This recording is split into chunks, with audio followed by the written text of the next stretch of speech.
warahmatullahi wabarakatuh. Yang kami hormati pengasuh Ponpes Zainur Hasan Genggong, yakni Kiai Haji Muhammad Hasan Mutawakil Allah SHMM.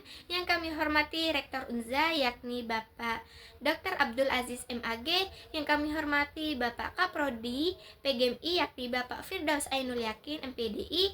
Dan yang kami hormati dosen pengampu mata kuliah evaluasi pembelajaran, yakni Ibu Nur Fatimah MPD. Dan perkenalkan, nama saya Omniatus Zulfa, Prodi PGMI semester 4 kelas B. Nah, di sini saya akan mempresentasikan peta konsep. Peta konsepnya itu sendiri seperti ini.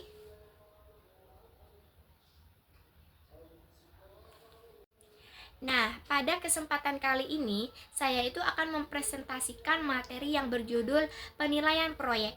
Nah, penilaian itu merupakan bagian yang sangat penting dalam proses pembelajaran. Kenapa sih? Karena penilaian guru dapat mengetahui sejauh mana tujuan pembelajaran yang telah tercapai.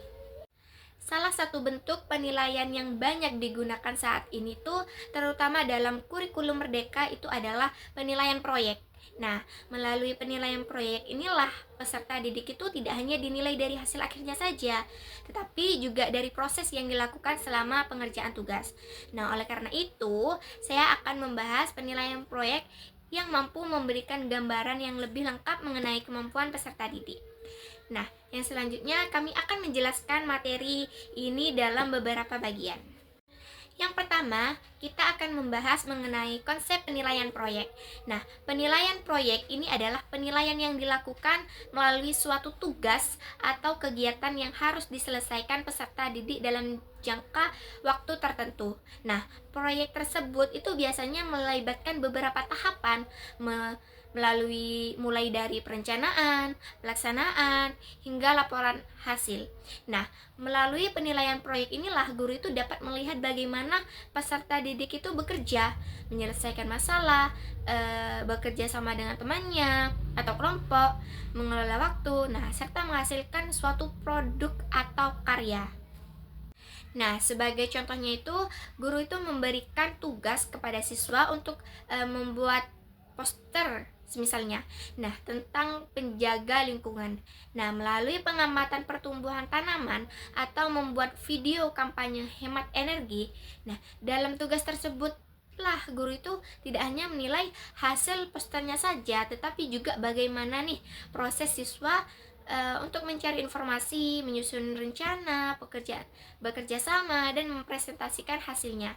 Nah, dengan demikian penilaian proyek inilah dapat memberikan pengalaman belajar yang lebih bermakna dibanding hanya mengerjakan soal tertulis saja. Nah, yang selanjutnya itu adalah tujuan dan fungsi penilaian proyek. Nah, tujuan penilaian proyek antara lain itu yang pertama, mengukur kemampuan peserta didik dalam menyelesaikan suatu tugas. Yang kedua itu melatih kemampuan berpikir kritis atau HOTS. Nah, yang ketiga itu mengembangkan kreativitas dalam menghasilkan karya.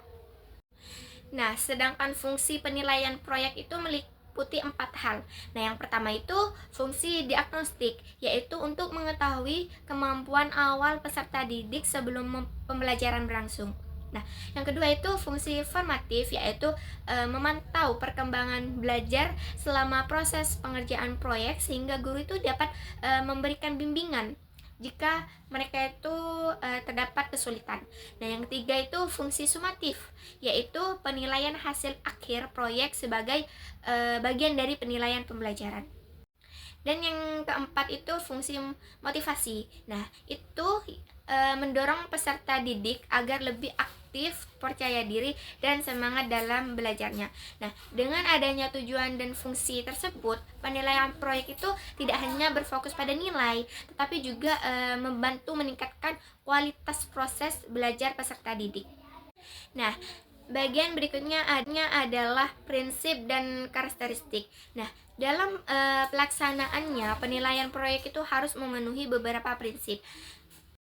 Yang pertama itu objektif. Nah, artinya itu penilaian dilakukan berdasarkan kriteria yang telah ditentukan, bukan berdasarkan pendapat pribadi guru. Nah, yang kedua itu adil. Nah, Adil itu memberikan kesempatan yang sama kepada seluruh peserta didik. Nah, yang ketiga itu transparan. Nah, artinya itu peserta didik mengetahui nih bagaimana proses dan kriteria penilaiannya. Nah, yang keempat itu valid. Yaitu penilaian yang benar-benar mengukur kemampuan yang peserta didik itu capai. Dan yang kelima itu berkesinambungan. Nah, artinya itu penilaian dilakukan secara terus-menerus selama proses berlangsung. Dan yang terakhir itu adalah mendidik, yaitu penilaian bertujuan membantu peserta didik menjadi lebih baik. Nah, selain memiliki prinsip, penilaian proyek ini juga memiliki beberapa karakteristik. Nah, yang pertama itu karakteristik bersifat autentik. Yang kedua itu berpusat pada peserta didik. Nah, sehingga siswa itu menjadi lebih aktif dan selama pembelajaran. Nah, yang ketiga itu mengembangkan keterampilan abad ke-21 seperti berpikir kritis, kreativitas, komunikasi, dan kolaborasi. Nah, yang keempat itu adalah mengintegrasikan berbagai mata pelajaran sehingga pembelajaran menjadi lebih menyeluruh. Untuk yang selanjutnya itu adalah implementasi penilaian proyek dalam kurikulum Merdeka. Nah, kurikulum itu menekankan pembelajaran yang berpusat pada peserta didik. Nah, oleh karena itu penilaian proyek itu menjadi salah satu bentuk asesmen yang sesuai digunakan. Nah, melalui penilaian proyek inilah peserta didik itu diberi kesempatan untuk belajar dari pengalaman nyata, melakukan observasi, berdiskusi, bekerja sama, nah hingga menghasilkan suatu karya. Nah, selain itu penilaian proyek itu juga diterapkan dalam kegiatan proyek penguatan profil Belajar Pancasila atau P5. Nah, melalui kegiatan tersebut, itu peserta didik diterapkan memiliki karakteristik sesuai dengan PPP, yaitu seperti beriman dan bertakwa kepada Tuhan Yang Maha Esa, berbinekaan global, bergotong royong, mandiri, dan sebagainya. Nah, yang terakhir itu adalah kelebihan dan kelemahan penilaian proyek. Nah, kelebihannya itu yang pertama, pembelajaran itu menjadi lebih bermakna karena peserta didik itu belajar melalui pengalaman langsung. Yang kedua itu meningkatkan keaktifan dalam menghasilkan karya. Yang tiga itu melatih kemampuan berpikir tingkat tinggi atau HOTS. Dan yang keempat itu mengembangkan kemampuan bekerja sama dan berkomunikasi.